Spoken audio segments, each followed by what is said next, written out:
Tamil Nadu ചിദംബരത്ത് railway ട്രാക്കിൽ കണ്ടെത്തിയ മൃതദേഹം നാലാഞ്ചിറയിൽ ഭാര്യയെ കഴുത്തറുത്തു കൊന്ന സുരേഷിന്റെതെന്ന് സംശയം. സുരേഷിനെ ഇതുവരെ പിടികൂടാനായിട്ടില്ല. കഴിഞ്ഞ ദിവസമാണ് ഹസീനയെ വീട്ടിൽ കഴുത്തറുത്ത് കൊല്ലപ്പെട്ട നിലയിൽ കണ്ടത്. ഇന്ദുലേഖ രേണു വിവരങ്ങളുമായിട്ടുണ്ട്. ഇന്ദു, സുരേഷിന്റേതാണ് ഈ റെയിൽവേ ട്രാക്കിൽ കണ്ട മൃതദേഹം എന്നുള്ള സംശയത്തിലേക്ക് എത്തുന്നത് എങ്ങനെയാണ്? എന്താണ് പോലീസിൽ നിന്ന് ലഭിക്കുന്ന വിവരം?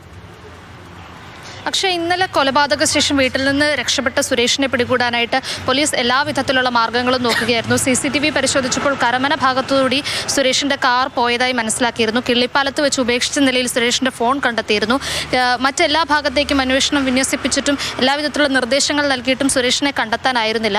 ആ ഒരു ഘട്ടത്തിലാണ് ചിദംബരത്ത് നിന്നൊരു അജ്ഞാത മൃതദേഹം, അത് സുരേഷിൻ്റെതാണെന്ന് മനസ്സിലാക്കത്തക്ക രീതിയിൽ ഏകദേശം സമാന പ്രായമുള്ള ഒരു പുരുഷന്റെ മൃതദേഹം കണ്ടെത്തുന്നത്.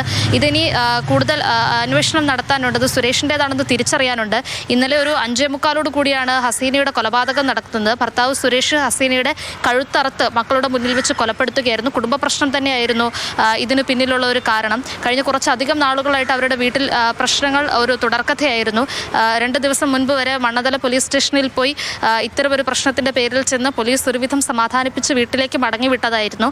അങ്ങനെ ഇരിക്കെയാണ് ഇന്നലെ രാവിലെ ഇത്തരത്തിലൊരു സംഭവം നടക്കുന്നതും അതൊരു കൊലപാതകത്തിലേക്ക് കലാശിക്കുന്നതും. മക്കളുടെ മുന്നിൽ വെച്ചാണ് ഇത്തരത്തിലൊരു ക്രൂരകൃത്യം സംഭവിച്ചിരുന്നത്. മാത്രമല്ല സംഭവശേഷം കൊലപാതകത്തിൽ ഉപയോഗിച്ച കത്തി വീട്ടിൽ തന്നെ കഴുകി വെച്ച് സ്വന്തം കാറിൽ സുരേഷ് രക്ഷപ്പെടുകയായിരുന്നു.